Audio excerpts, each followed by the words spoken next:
travellers. Welcome aboard Royal Caribbean's Star of the Seas. At nearly 1,200 feet long, this Icon-class ship holds well over 7,000 passengers with some 2,800 staterooms. Of these, fewer than 200 are suites, and only 42 are Surfside Family Suites.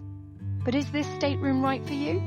Let's dive in. Located toward the back of the ship, this suite overlooks the Surfside neighborhood. It's one of 8 distinct areas on board and focuses on kids and families. At approximately 269 square feet, it's made for 2 adults and 2 children, and is almost 70 square feet larger than the infinite balcony staterooms. Those are the largest cabins you can get before reaching suite class. Let's take a tour of the details. Like all cabins, a small cooler is included, but since this is a suite, you also get a couple bonus amenities such as an espresso machine and a bottle of Evian water. Storage is similar to balcony cabins as well, and you'll find a safe in the cabinets. Why there's a hairdryer in here, I couldn't say. Regardless, you've also got several drawers and closet space to hang up clothes for the week. The trouble is, and this is our first real criticism, is that this suite has less closet space than the balcony rooms we've stayed in on the Icon of the Seas and Oasis class ships. The desk is significantly smaller too, with less storage. I'll leave links to those ship tours in the description. What is a nice addition though is the kids' nook, which has its own view of the Surfside neighborhood. The sofa transforms into a bed, and the kids get their own TV. Storage is challenging though, with these cabinets. The space is fine, but access is troublesome once the sofa bed is pulled out.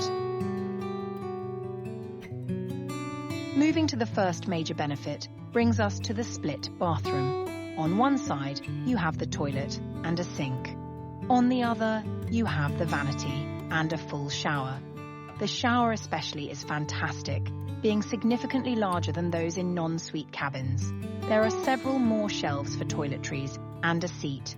Also, because this is a suite, you get Royal Caribbean's premium shower gel, shampoo, and conditioner, as opposed to the all-in-one options offered to non-suite guests.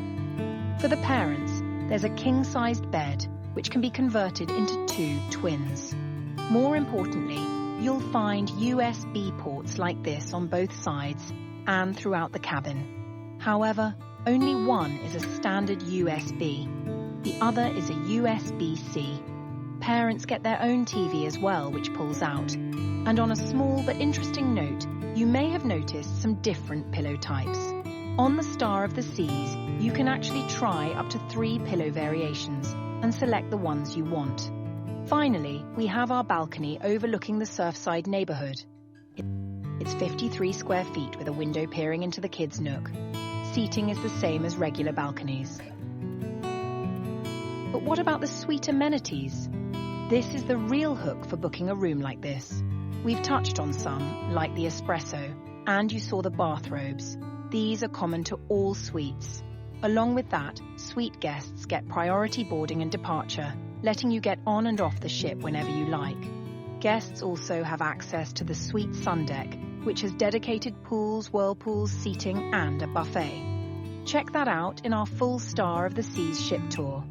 What's not common to all suite guests depends on the tier of room you're staying in. There are 3 classes: Sea, Sky, and Star.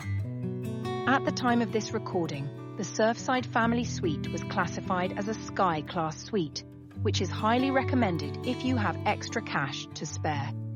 Sky Suites receive free internet for all guests, all-day access to Coastal Kitchen for top-tier dining, priority reservations, and concierge service. They even get complimentary alcoholic drinks within Coastal Kitchen at select times. Unfortunately, Royal Caribbean intends to downgrade the Surfside Family Suite to C-Class in May of 2026 on all its Icon-class ships. C-Class is the baseline for suite benefits. So, is it worth it? The cost of a Surfside Family Suite at the time of this sailing was over $6,000. For Sky-class benefits, the answer is an emphatic yes, considering most Sky-level suites are closer to $10,000 for 7 nights.